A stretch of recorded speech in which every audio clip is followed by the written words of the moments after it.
Hey everybody, welcome back to RPG Imaginings. Today I want to celebrate Wise Women by Alexandra Brockman as an example of one of my favorite games that I've read recently and published in November 2021, and I obtained my copy in spring 2022. This is my game of the year. It was nominated for an Emmy. It did not win because the very excellent Thirsty Sword Lesbians won in its stead. But this is an incredible RPG.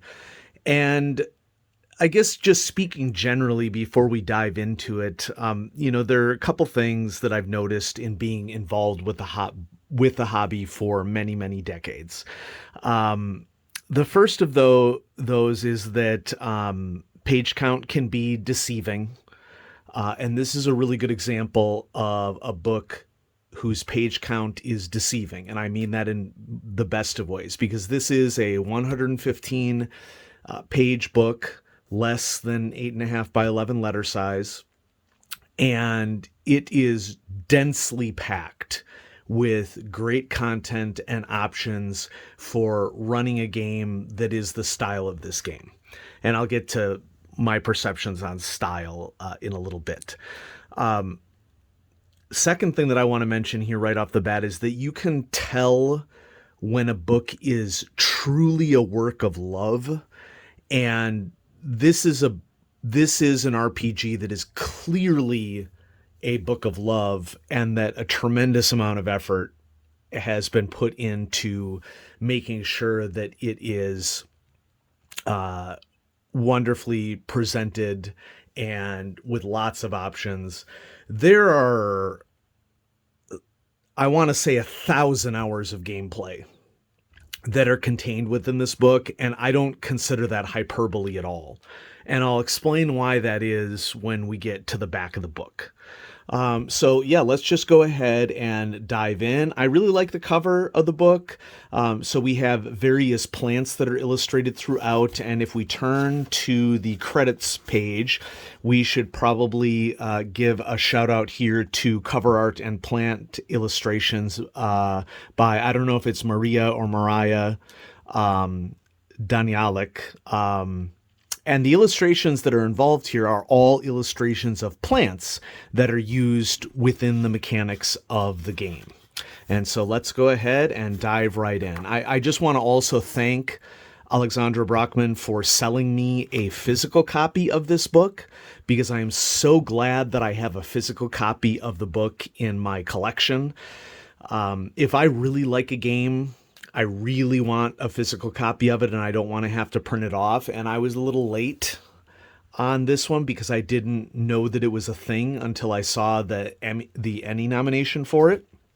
And so the fact that I was able to buy one of the remaining physical copies and get it shipped to me here in the United States, I'm really grateful that that happened. And I'm also glad that I contributed to Alexandra Brockman here, because I think that they are a great artist, and I believe that great artists should be financially contributed to for their work. So what you're going to see when you dive into Wise Women is throughout the text, we have black and white illustrations that are mostly pencil sketches of the variety of different plants that are utilized in the game. And while I would argue that plants are a dominant mechanic of the game, the plants just scratches the surface of what this game is about. I'm going to call Wise Women a spiritual, ethical, social investigation game. I think that that is what best describes it. It's spiritual in that it's dealing with a lot of, yes, supernatural issues, but I think that there is a lot of just spiritualism in investigating who people are, what their relationship is with the society, confronting all aspects of their morals. So that's where I think the spiritual comes in. Ethical, there is a ton of ethical decision making that is involved in this game. And when we get to the bestiary that is near the back of the book, I actually think that chapter is mistitled. I think that it should be bestiary and scenario seeds or something like that. We'll talk about that when we get to that part of the book. And so once again, this is something that I think the book gets wrong in the best of possible ways, based upon my read of it. So, social, because the game is based largely off of social interaction. This is not a game that is combat focused in any way, shape, or form.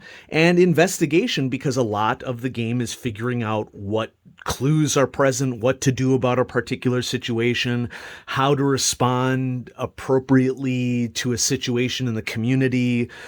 This game is going to get real deep real fast. This is a Powered by the Apocalypse engine game. I don't think that I've seen a game that utilizes the framework of Powered by the Apocalypse better than Wise Women does. I think that they complement each other so incredibly well. Powered by the Apocalypse is the perfect style of gaming to focus on social and ethical issues, in my opinion. And I think that Wise Women, the base setting and the themes of the game fit perfectly with that in turn. So what is the setting? So Wise Women refers to the fact that you are playing a coven of witches in a small Polish or Slavic town in Eastern Europe. And it is surrounded around Polish folklore. And it is centered on this idea that you are living in a community. The community is going to have different perspectives as to who you are. Odds are very good that they are not going to know that you are a witch, yet you're going to constantly be making decisions that will influence how they perceive your character and the coven. And even within the coven, there's going to be interactions that could be positive, neutral, or negative. And then when you bring in a cast of NPCs that are however many the characters and the referee decide are appropriate for your particular setting, once again, you're getting to customize a town here. There's just so much possibility for complexity here.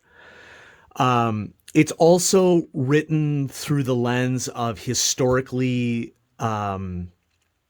exploring LGBTQ issues in literature and social issues, and also clearly written from the perspective of how can we safely investigate serious real-life issues and prejudices around the agreed upon safety of a gaming table. And the hobby is for everybody, and a game that exists that allows gamers to see themselves reflected in the gaming that they're doing and making sure that they're safe while doing so, and really getting to think intently about ethics of a situation and different social appearances and how different people might respond to different situations. It's just a really interesting and expansive set of play possibilities, in my opinion. So, character creation section here at the start. At the start, you can decide whether you're going to specialize in light magic or dark magic, and there are appropriate bonuses for certain spells based upon that. It uses the standard stat array at the start for Powered by the Apocalypse, and has some additional stats like Hearth, how much you know about village life and customs and supernatural creatures and finding plants. Influence, that's used for communication. Vigor, which means how physically fit you are and can you withstand injuries. And then wits, which is your ability to think, act, read people, and then the 2 forms of magic. There's also a social standing mechanic in the game as well, which is a critical aspect of the game. There are multiple levels of social standing. I think that there's seven levels on a continuum, sort of like a number line that you can think of. Social standing. And then, like any Power of the Apocalypse game, the game is encouraging you to be creative, choosing ties between different NPCs, whether those ties are negative, neutral, or positive, picking your starting plants that you can use, and different plants can be used for different magical effects as well. And then there's just further suggestions on how to flush out the town and your character as a person, and what were some major life events, and what do they struggle with, how do they cope, what's important to them. And as you're reading through the book, you get these wonderful drawings of different plants that are used within the magic system.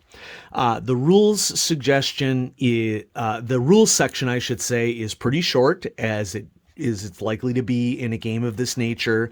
This is a very role-playing forward game.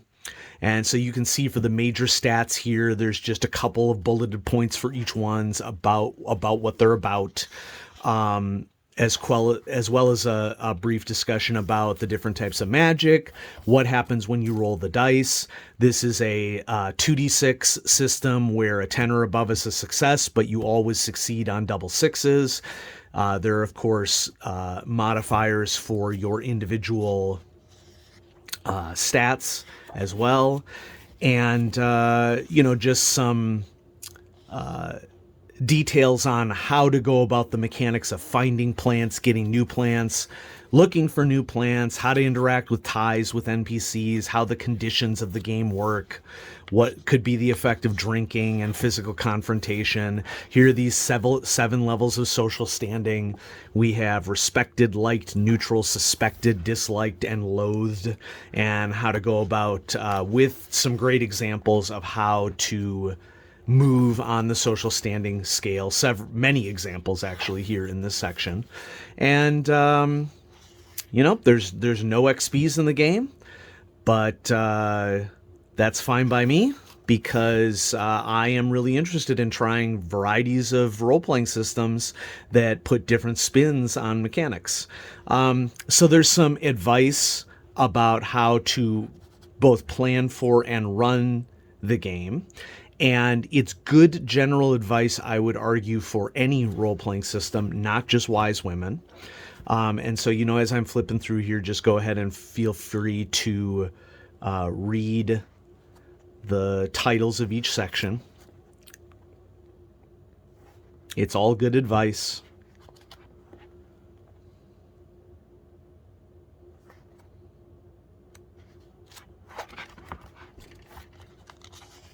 Wonderful. Okay. There's a detailed section of the book here on the plants that can be used, and for each one, not only how they were involved in folklore, and also what different spells in the game they can be used to cast for. And I love games that teach me things. I'm learning about botany of Eastern European regions by reading this game. I'm learning about Polish folklore by reading this game. I'm seeing interesting spins on magic systems by reading this game. And the fact that you're going to start off perhaps with a random selection of plants, or perhaps you'd like to pick your plants, and the referee will get to decide what plants you can find in these various territories and how easy or difficult it might be to find them. It's just a really great learning opportunity, and I love games that I can learn things from. So there's a decently sized section here about the 20 different plants that are involved in the game, and then there is a section on the effects of the plant. And one of the coolest things about this is that when you're using the plants to cast magic, You are either going to be successful, you are going to have a success with complications, or a failure. And a success is only on a 10 plus.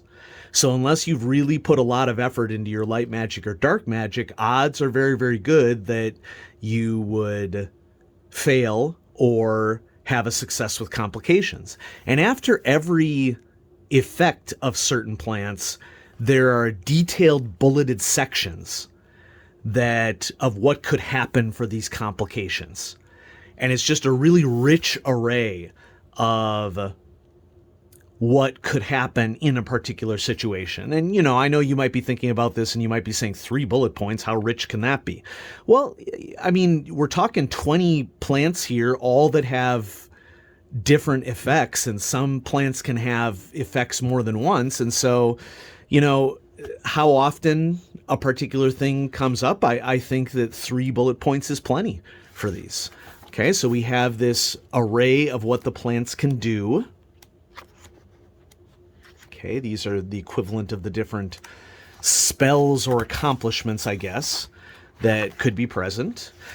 There's a section here on village creation, which I think is really important. The thing that I love the most about Powered by the Apocalypse games is the idea that you are crafting the world right away from square one as you begin playing the game.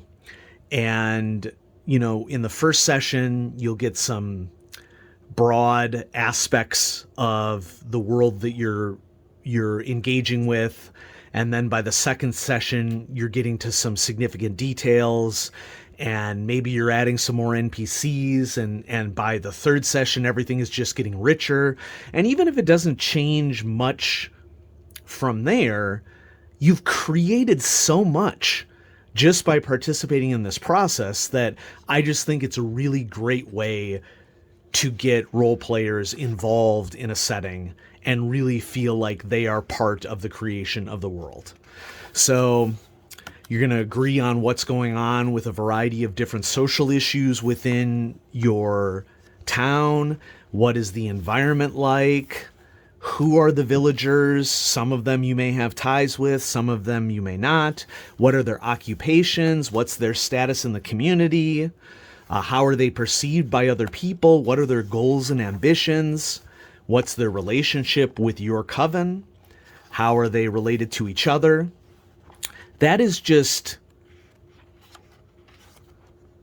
there's so much detail that can come from the creation of that environment, and so much buy-in that you can get from players.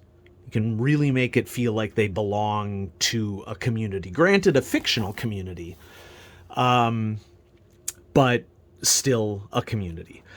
So here at the back of the book, this last chapter, the Bestiary, presents 10 creatures from Slavic folklore that you can use in your game.